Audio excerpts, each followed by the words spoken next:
दह्यन्ते ध्मायमानानां धातूनां हि यथा मलाः तथेन्द्रियाणां दह्यन्ते दोषाः प्राणस्य निग्रहात्। बहुत ही सुंदर बात कही है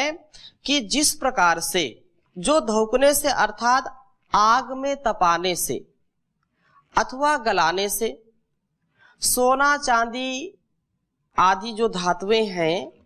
उनके मल नष्ट हो जाते हैं, उनकी जो अशुद्धता है वो नष्ट हो जाती है, वे धातुएं शुद्ध हो जाती हैं जब उनको अग्नि में तपाते हैं, गलाते हैं। जो भी धातुएं हैं वो सारी शुद्ध हो जाती हैं। दह्यन्ते ध्मायमानानाम। और तथेन्द्रियाणाम, उसी प्रकार से जैसे अग्नि में तपाने से धातुएं शुद्ध हो जाती हैं, अपने दोष को दूर कर देती हैं, दोष को छोड़ देती हैं, तथेन्द्रिया उसी प्रकार से इंद्रियाणाम जो है, जो इंद्रियों के दोष हैं, इंद्रियाणाम दोषाः दह्यन्ते प्राणस्य निग्रहात्। प्राणों को रोकने अर्थात वश में करने से, प्राणायाम का समुचित अभ्यास करने से ये इंद्रियों के मन, आंख, कान आदि जो इंद्रियां हैं इनके दोष क्या हो जाते हैं, व्याधि जो दोष है वो सारे नष्ट हो जाते हैं। अर्थात यदि इंद्रियां वश में होती हैं तो उनके रोग मिट जाते हैं, और यदि इंद्रियां हमारी वश में नहीं है तो हमारे रोग कभी मिट नहीं सकते, हमारे दोष कभी मिट नहीं सकते हैं। इसलिए ज्ञान की अग्नि में, ज्ञान की भट्टी में तपने के लिए व्यक्ति को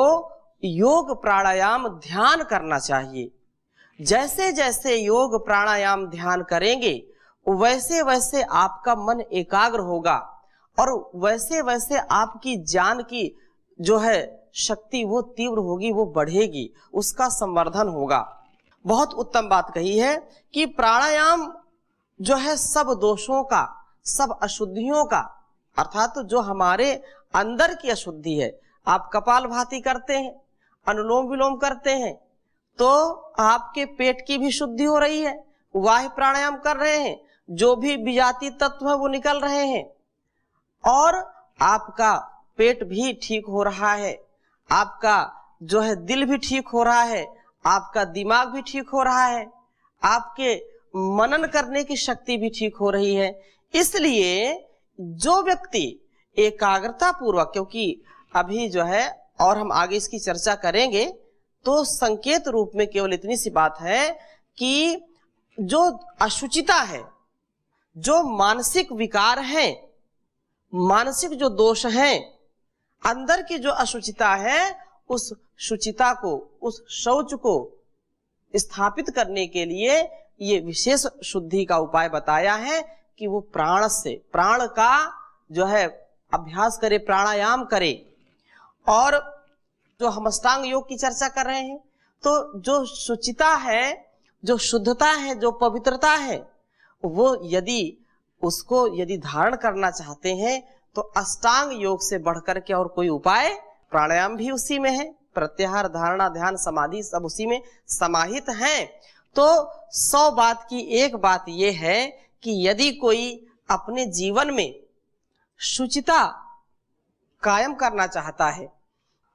यदि अपने अंतःकरण को पवित्र बनाना चाहता है, अपने वाणी व्यवहार संस्कार को अच्छा बनाना चाहता है, तो अष्टांग योग का पालन उसके लिए अमृत का काम करेगा, उसके लिए अमोघ औषधि है।